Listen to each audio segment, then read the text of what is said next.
the sound of the cicadas. You know it's a hot day when the cicadas are singing.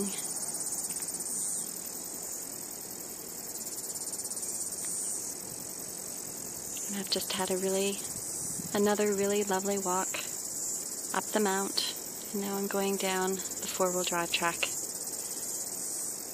And then when I get to the bottom of that, I'm going to go back up again.